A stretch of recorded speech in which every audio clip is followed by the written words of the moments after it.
BA second year political science के students, second paper Indian political system में unit second में हमने पिछले लेक्चर में स्टार्ट किया था भारत का संवैधानिक विकास, और इसकी हमने पीछे ऐतिहासिक पृष्ठभूमि पर चर्चा की थी। आज हम संवैधानिक विकास के अंतर्गत भारतीय संवैधानिक सभा के बारे में चर्चा करेंगे, कॉन्स्टिट्यूट असेंबली के बारे में पढ़ेंगे। भारतीय संविधान के निर्माण के पीछे संवैधानिक सभा की महत्वपूर्ण भूमिका रही है और जुलाई 1946 में संविधान सभा का निर्वाचन हुआ और एक विशेषज्ञ समिति नियुक्त की गई थी पंडित जवाहरलाल नेहरू के द्वारा, जिसका कार्य था संविधान के लिए आवश्यक सामग्री जुटाना। संविधान सभा का प्रथम अधिवेशन हुआ 9 दिसंबर 1946 को संसद भवन के केंद्रीय कक्ष में, और अस्थायी अध्यक्ष उस समय चुने गए थे डॉक्टर सच्चिदानंद सिन्हा। 11 दिसंबर 1946 को कांग्रेस के ही वरिष्ठ जो व्यक्ति थे राजेंद्र प्रसाद, उनको संविधान सभा का स्थायी अध्यक्ष निर्वाचित किया गया और पंडित जवाहरलाल नेहरू ने उद्देश्य प्रस्ताव को प्रस्तावित किया। 13 दिसंबर 1946 को उन्होंने इस उद्देश्य प्रस्ताव को प्रस्तावित करते हुए ये घोषणा की थी कि भारत को स्वतंत्र संप्रभुसत्ता संपन्न गणराज्य घोषित किया जाता है और इसमें संप्रभुता का निवास जनता में होगा और जनता को सामाजिक, आर्थिक, राजनीतिक न्याय, विचार अभिव्यक्ति, विश्वास, धर्म, उपासना और व्यवसाय की गारंटी दी जाएगी। 1946 को 8 दिन तक विचार विमर्श के बाद सर्वसम्मति से ये उद्देश्य प्रस्ताव पास हुआ और इसके पास होने के पश्चात संविधान निर्माण का कार्य प्रारंभ हुआ और जिसके लिए विभिन्न समितियों का भी गठन किया गया। विभिन्न समितियों के गठन में एक तो समिति थी संघ संविधान समिति, दूसरी थी प्रांतीय संविधान समिति, तीसरी थी संघ शक्ति समिति, चौथी थी मूल अधिकार अल्पसंख्यक इत्यादि के परामर्श से संबंधित समिति और पांचवी थी प्रारूप समिति। प्रारूप समिति एक महत्वपूर्ण समिति के रूप में थी और जिसका काम था संविधान के निर्माण का कार्य प्रमुख रूप से करना। 29 अगस्त 1947 को इसकी नियुक्ति की गई थी और इसके अध्यक्ष चुने गए थे डॉक्टर भीमराव अंबेडकर, और इसके द्वारा संविधान का परीक्षण करना, संविधान का प्रारूप तैयार करना और संविधान को प्रस्तुत करने से संबंधित कार्य निर्धारित किया गया था। इस प्रारूप समिति ने भारतीय संविधान को तैयार किया और विभिन्न विचार विमर्शों, तर्कों, सुझावों के आधार पर एक संविधान का निर्माण संभव हुआ। 3 वाचन इसके किए गए थे, प्रथम, द्वितीय और तृतीय वाचन, और उसके बाद इसकी 3 प्रतियां सभा पटल पर रखी गई थी और उसको अध्यक्ष ने हस्ताक्षर करके अंतिम रूप दिया और इसके बाद संविधान सभा का समापन हुआ और इस प्रकार भारतीय संविधान का निर्माण हुआ और वो 26 जनवरी 1950 को लागू किया गया। भारतीय संविधान एक निर्मित संविधान है, लिखित संविधान है और संपूर्ण संविधान निर्माण में 2 वर्ष 11 मास और 18 दिन का समय लगा था। इस कार्य में 64 लाख रुपए खर्च हुए, 114 दिन तक चर्चा हुई और संविधान में 395 अनुच्छेद, 8 अनुसूचियां रखी गईं। इस प्रकार भारतीय संविधान का विधिवत रूप से निर्माण संभव हो सका।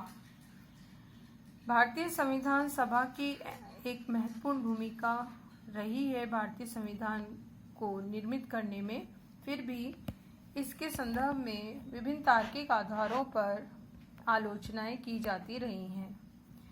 जैसे एक प्रश्न ये उठता रहा है कि क्या भारत की संविधान सभा प्रभुत्व संपन्न संस्था थी। इसके द्वारा जो भी कार्य किए गए, क्या उसके पीछे उसको प्रभुसत्ता प्राप्त थी? ये एक विवाद का प्रश्न हमेशा से रहा। विंस्टन चर्चिल ने संविधान सभा की वैधता को चुनौती दी थी।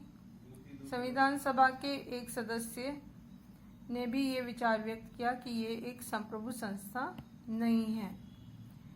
लेकिन ये सारे जो तर्क हैं वो पूर्ण रूप से उचित नहीं थे। अगर तार्किक आधार पर इसे एक्सप्लेन किया जाए तो पहली चीज़ तो ये कि संविधान सभा को भंग नहीं किया जा सकता था। संविधान सभा को पूर्ण शक्ति प्राप्त थी और संविधान सभा संविधान निर्माण का कार्य पूर्ण प्रभुता की भावना से कर सकती थी। और जब इसको संप्रभु शक्ति प्राप्त थी, पूर्ण शक्ति थी और ये अपना कार्य विधिवत रूप से कर सकती थी और भंग इसे नहीं किया जा सकता था, तो ये संविधान सभा एक प्रभुत्व संपन्न संस्था थी और ये संविधान का निर्माण कर सकती थी। दूसरा जो प्रश्न आलोचकों के द्वारा उठाया गया वो था, क्या संविधान सभा एक प्रातिनिधिक संस्था थी?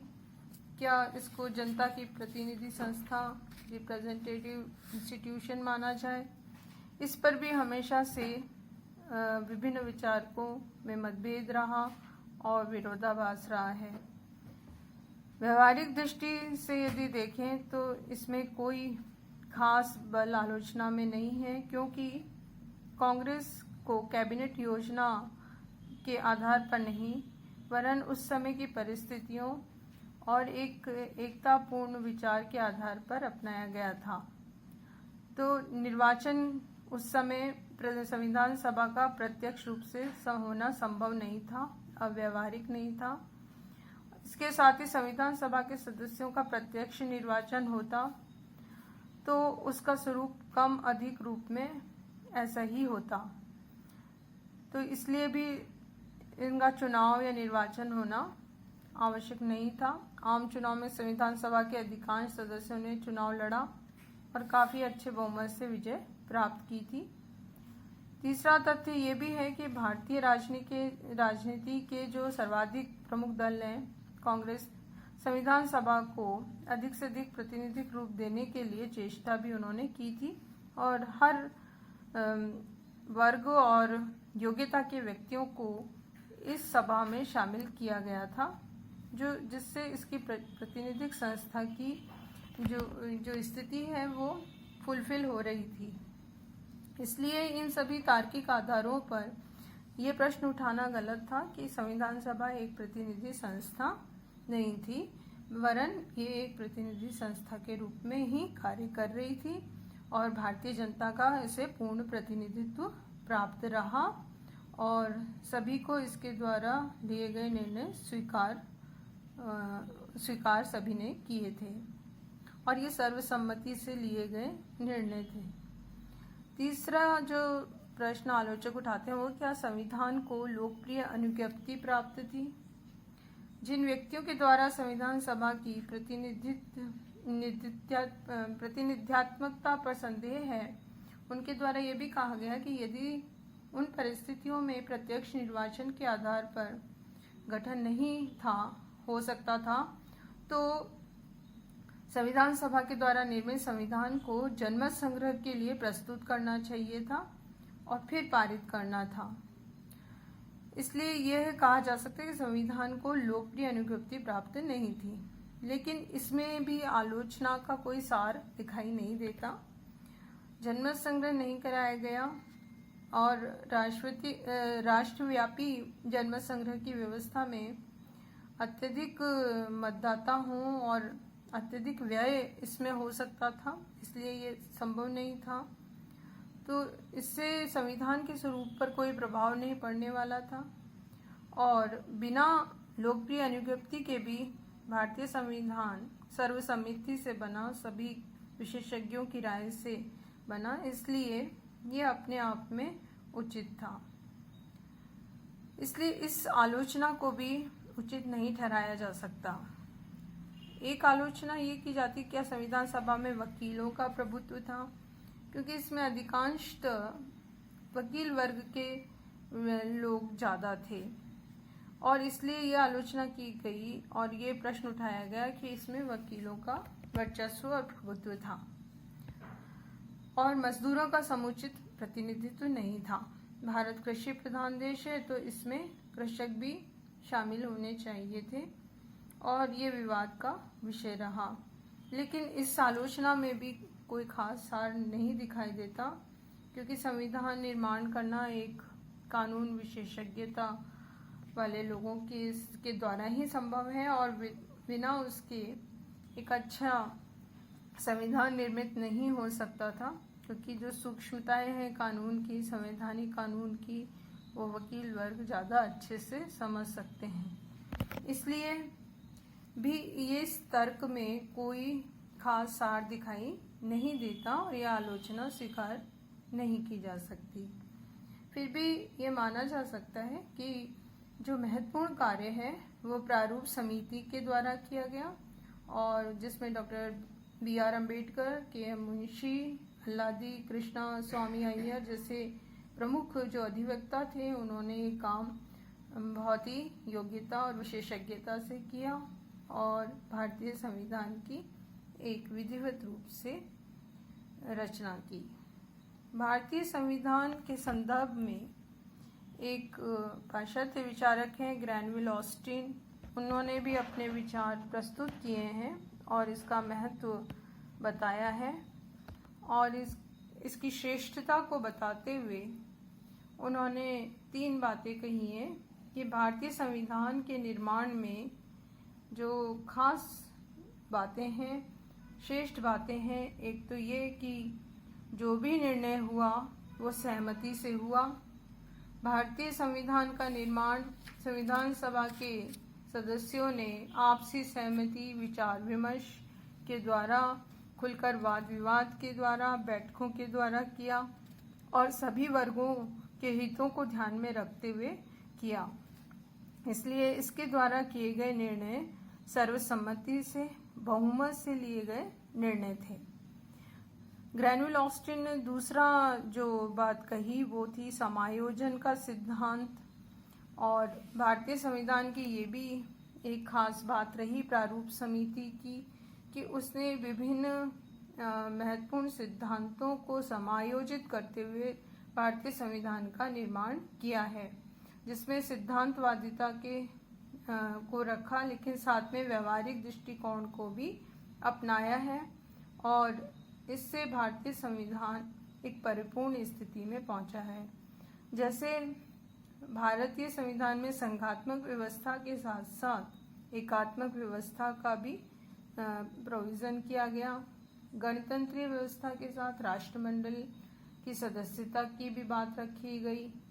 भारत में संविधान में केंद्रीय शासन के साथ पंचायत व्यवस्था के बीच भी समन्वय स्थापित किया गया। ये तीनों चीज़ों का अगर हम उदाहरण देखें तो इससे स्पष्ट होता है कि भारतीय संविधान में समायोजन का तत्व देखा जा सकता है और ऑस्टिन ने इसको भारतीय संविधान निर्माण की श्रेष्ठता का प्रतीक माना है। तीसरा जो है, ग्रैनविल ऑस्टिन ने परिवर्तन के साथ चयन की कला की बात कही है और उन्होंने इस बात को स्पष्ट करते हुए कहा है कि संविधान निर्माण का कार्य परिवर्तन के साथ चयन की कला पर आधारित हुआ है। संवैधानिक जो भी सिद्धांत हैं उसका विकास होने के कारण 1947 में मौलिक संविधान के निर्माण की बात सोचना संभव नहीं था। संविधान निर्माता अच्छे और व्यवहारिक संविधान का निर्माण भी करना चाहते थे।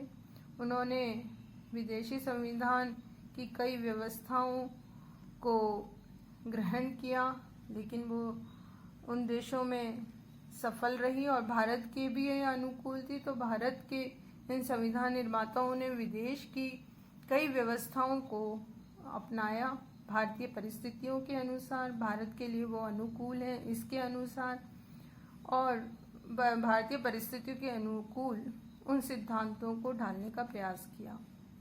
तो दूसरे देशों की जो श्रेष्ठ व्यवस्थाएं थीं उनको अपनाया लेकिन भारत की परिस्थितियों के अनुसार उसको परिवर्तित किया चयन किया और उसके पश्चात भारतीय संविधान में उसको ऐड किया गया। तो ये एक भारतीय संविधान का गुण है जो संविधान सभा के द्वारा ही निर्धारित हुआ, और जो श्रेष्ठताएं थी दूसरे देशों की वो भारत के लिए कितनी लाभदायक हो सकती हैं, उस अनुसार हमने चयन करते हुए उसको अपनाया। तो ग्रैनविल ऑस्टिन ने ये 3 जो आधार हैं उनके आधार पर भारतीय संविधान के निर्माण की श्रेष्ठता को भी स्पष्ट किया है, और इस प्रकार हम इसके दोनों पक्षों का अध्ययन करते हुए भारतीय संविधान सभा को विश्लेषित कर सकते हैं।